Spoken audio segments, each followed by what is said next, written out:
Waits. How are you today? I'm doing fine. How about yourself? I'm excellent. It's great to meet you. I appreciate you Yes. taking time out.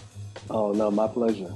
It's an honor. I've had you on the show many times, so it's great to meet you and to talk about this brand new project with Max Roach. Yes. And before we get to that point, I know that living through this pandemic was quite a thing for musicians. How did you make it through this last 3.5 years or so, and how did it change you?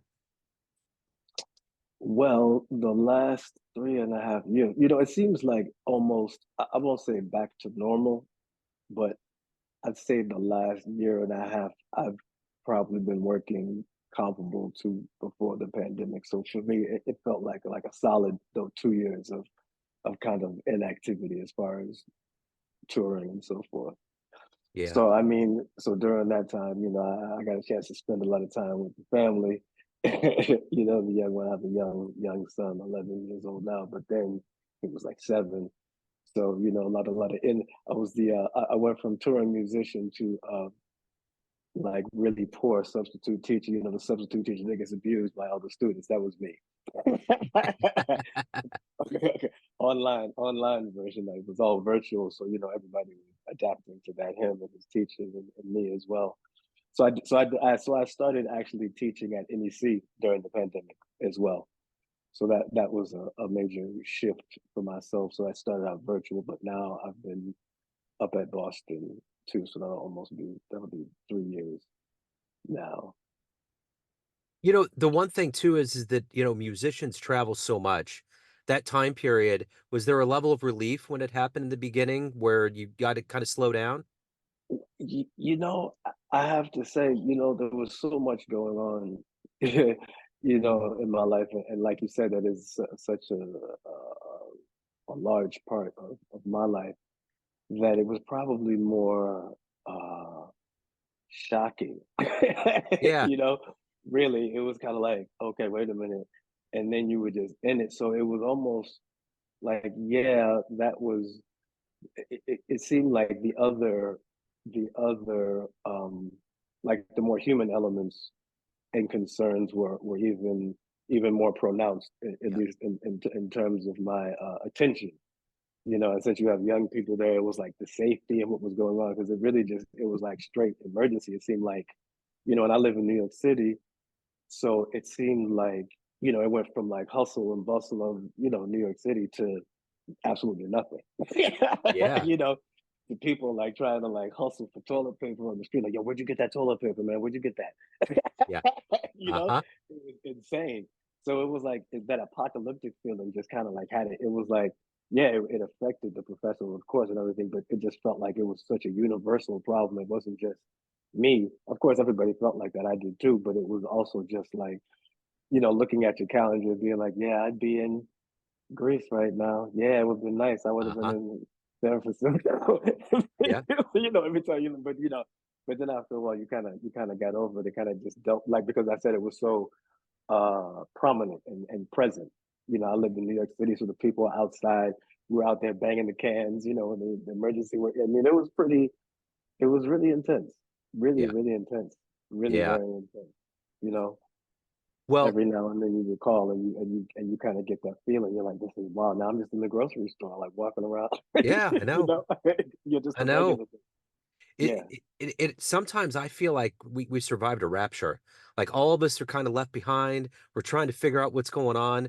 There's a level of human bonding and dignity that has been kind of solidified to me because we all have lived through this. And it wasn't like a regional thing. The entire globe went through this, man. right, So we all right. had to deal with it. Yeah, And yeah, yeah. yeah. I hope.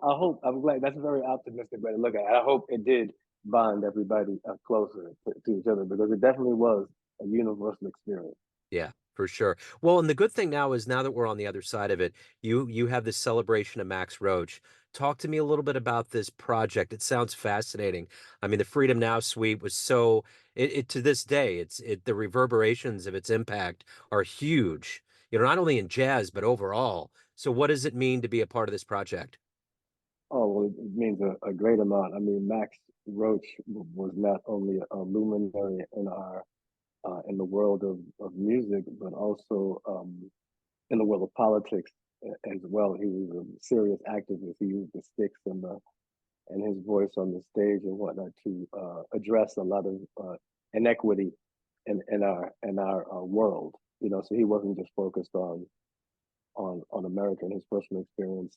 He was also looking out to the other areas of the world, and this piece speaks to that because there's a large part of it where he's acknowledging the struggles that were occurring in South Africa at that particular time. The work was originally created in 1960 as a commissioned piece by the NAACP to commemorate the 100th year of the Emancipation Proclamation. So that's what gave birth to the piece, and a theme of the piece is kind of asking that question, like, have we achieved all the have we achieved the goals of the proclamation? Yeah. As a society. Yeah. So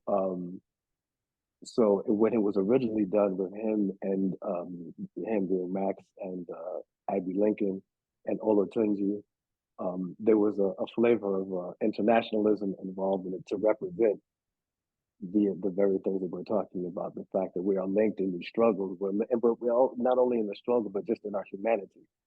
So there was Ray Mantilla, there was Potato, Ray Mantilla, Puerto Rico, Potato, Cuba, Olatunji, West Africa, Senegal, so we're bringing all these elements together. We're going to do the same thing in this reimagination of the piece, where we have Cassandra Wilson leading the cast, that's US born. We also have Nduduzo Makhathini from South Africa.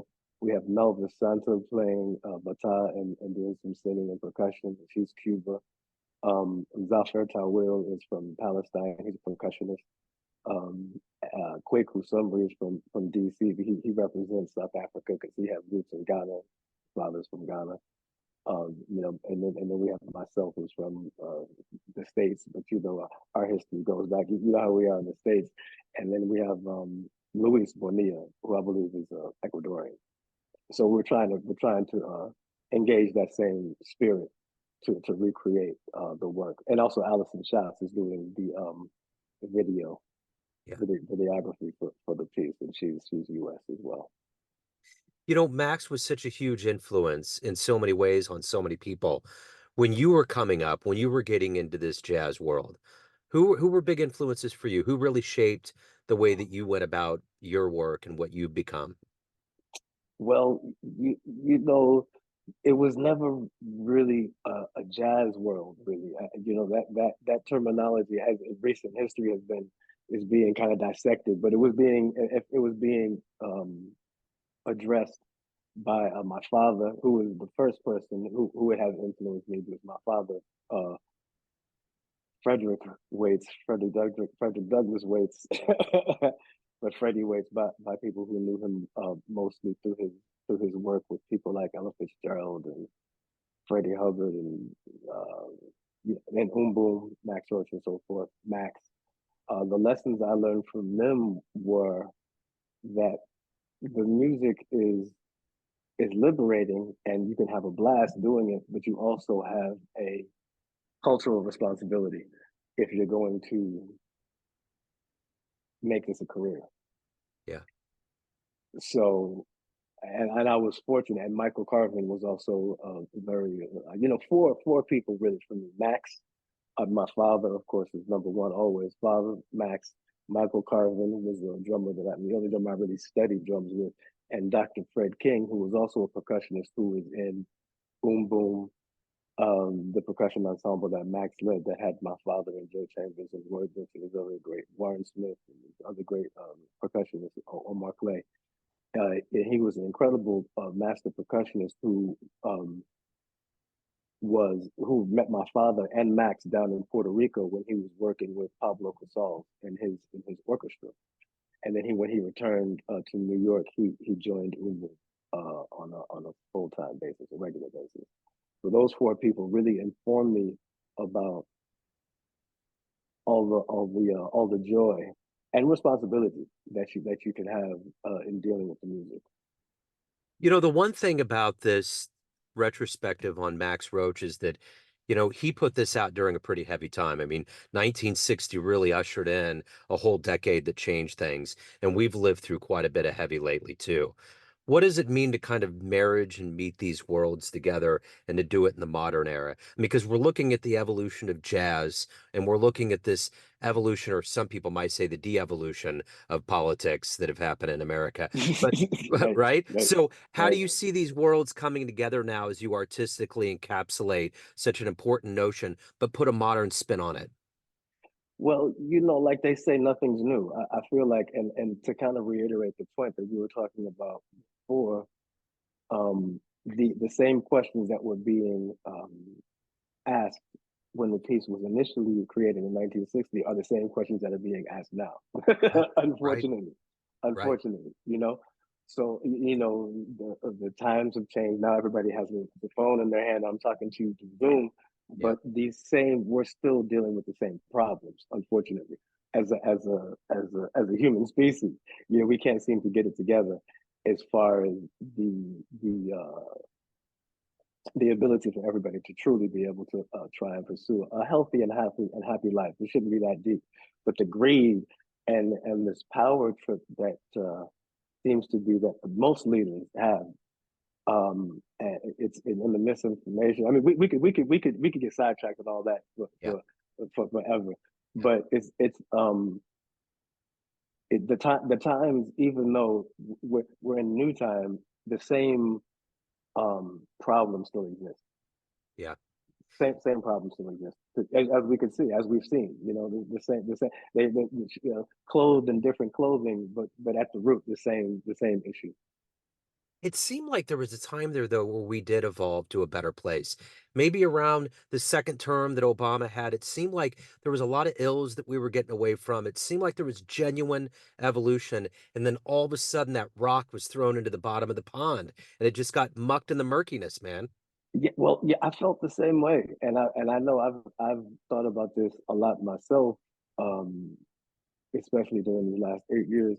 And it seemed like that too. I remember when Obama got elected and just the feeling, because I never thought that a black man would become president just because of the type of prejudices that I've personally experienced throughout this. I was like, there's no way. And knowing that we're the minority in terms of the population speaking, I was like, I don't know if people can let go Yeah. of that, of those types of feelings, and they did. And I was like, and so I felt the same way. But what else occurred from what I understand is in reaction to that Right. positivity, what was the negativity, like then you saw the Tea Party thing and whatnot kind of come to the focus and like really get, and they got very, they had a plan and schedule, and we're gonna attack the lower courts and change laws and get the gerrymandering and get these voting districts changed in order to be able to control um and have power Yeah. over and basically make sure that the people who had the money kept the money and kept the power. We ain't going to distribute this. It seems to be that's what's happening. Yeah. You know, and it's unfortunate, but it's the same thing. It's the same thing that was happening. It's the same. The majority of folks are they're struggling. There's a large portion of the communities and it's worldwide that are struggling Yeah. to be able to just have a healthy, safe life. Yeah. You know, Yeah. So, speaking of your career, you've always stayed on the forefront. You've always evolved. What has been the key for you? What has been your motivator? What has been your kind of opera mundi to like continue in this craft and be as relevant as you've been for all these years? I've been fortunate in that regard to be surrounded by like-minded and incredible musicians. It's never done on an island. I feel that I'm a part of a very vibrant community of musicians that are consistently challenging themselves and reaching into different areas and different facets for assembling new pieces and coming at the music in different ways. So it's not only myself, everybody that I've had the opportunity to work with is like so incredibly creative, from Jason Moran to, And then from when I got, and then from the beginning, you know, from when with Max and with, you know, I was around Max when he was doing work and developing projects for. I remember when he was kind of producing a tribute to Miles Davis, and I remember him conversing with Maya Angelou, and they had, you know, so I've seen these. I remember him working with Cecil Taylor in Town Hall. I remember him talking about lighting and staging. We did one of my first kind of on the road gigs. We were playing with. He was actually working with the Sacred Drums tour, so it was a large tour that was talking about the drums in the northern and southern hemisphere. So it was talking about you know, drum set, but then it was also talking Tito Puente. It was at the top, you know, Mario Bowser. When I had an opportunity to play with Mario Bowser, there was Native American drummers. So I mean, and I saw the way that he directed it and put it together. So I mean, I've been around that type of, you know, working with Antoine Roney and his wife Nia Love, who's a choreographer and dancer. So I've been in around these people my whole life. And it seems natural, you know, to fuse different elements together, and it's all a part of the same part of the same fabric. You know, just we're all just different colors creating that fabric, different textures. Yeah. Well, you're considered, you know, a veteran now, and you teach the next generation. But what did all of these legends and luminaries that you've been around, what did they teach you and give you that you in turn are teaching to the next generation?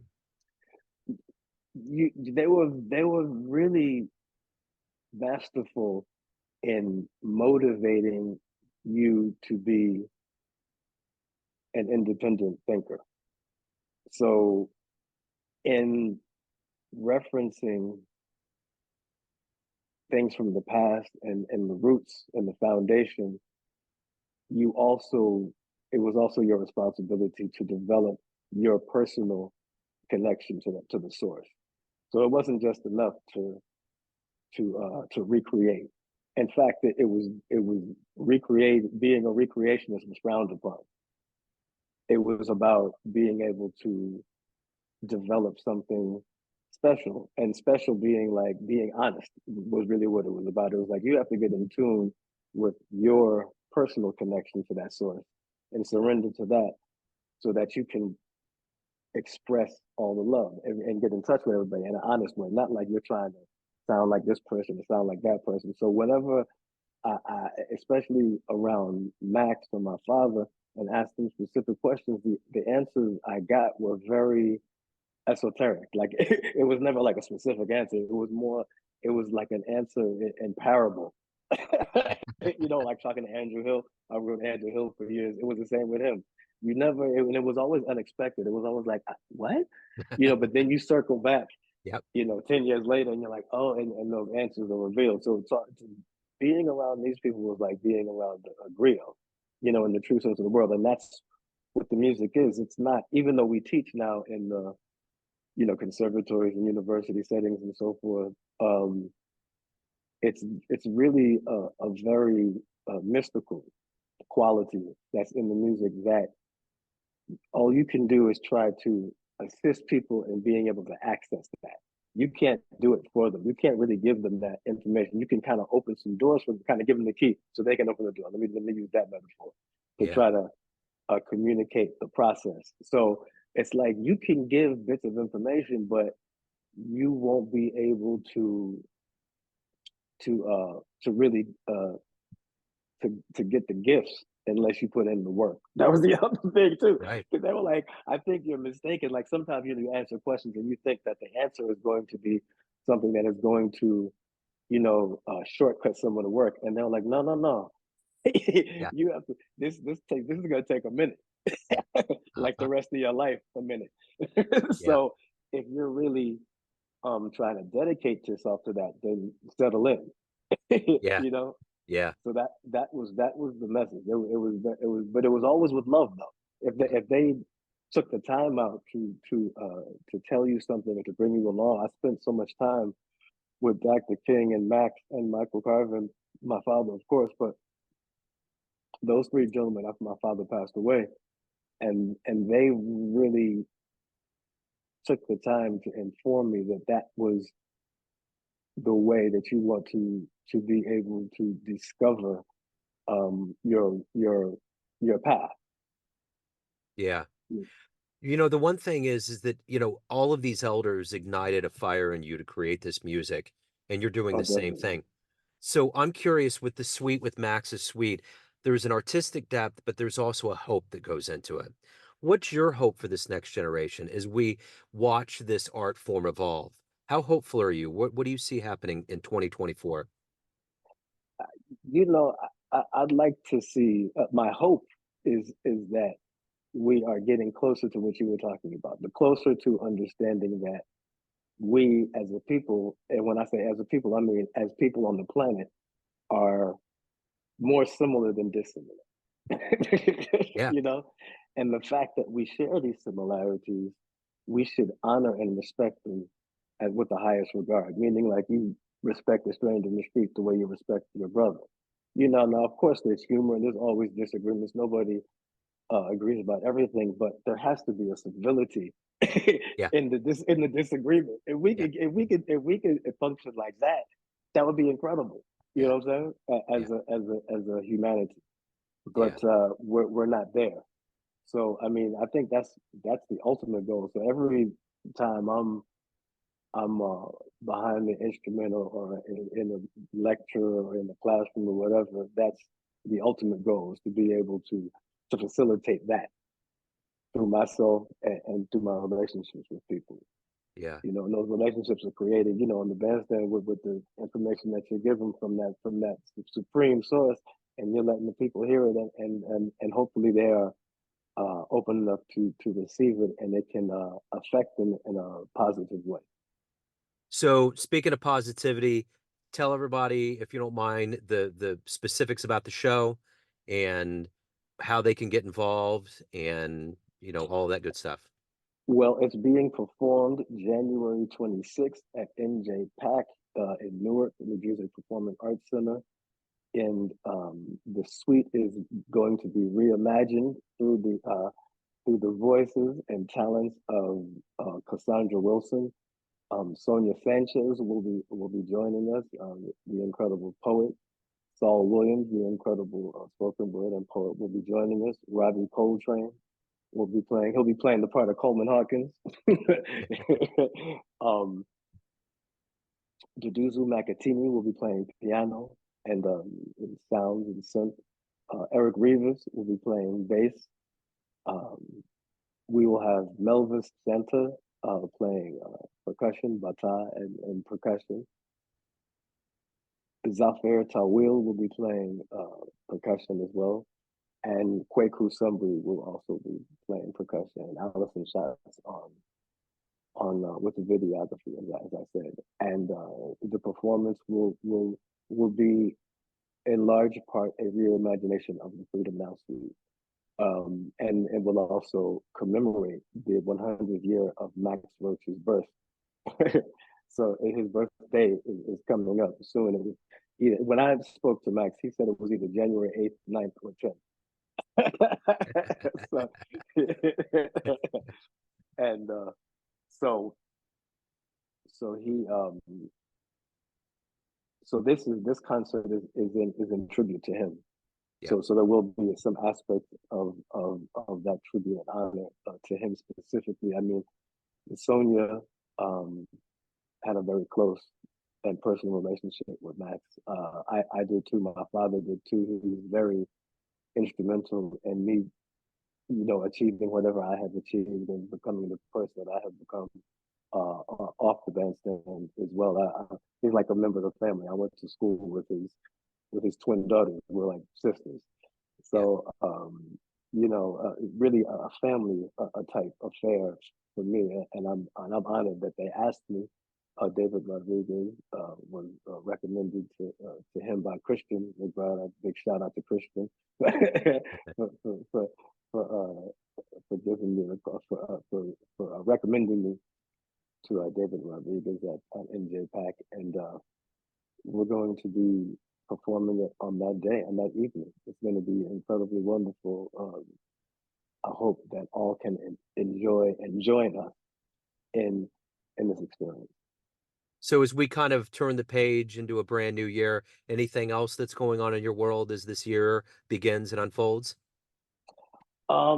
Yeah, there's always things in motion. I know I have a recording coming out in a couple of months with the quartet with myself and Mark Turner, tenor, and Steve Nelson on vibraphone and Rashawn Carter bass, and that'll be released in a few months on Giant Step Arts. Um, we'll be doing some work with Jason Moran and the Bandwagon this summer. Um, and maybe some other things in the fall. We'll see. We'll see. Well, there's always things in motion, but those are the most. I'm focusing on this. Yeah, absolutely. This is my primary focus for the next 3.5 weeks until this comes into fruition. I'm so excited and I have a lot of moving pieces to get in place. Yes, sir. It'll be a stellar show. Man, this is wonderful. It's been an honor. Thank you, sir, for taking time out today. Have a Thank great you. show. Best of luck with everything.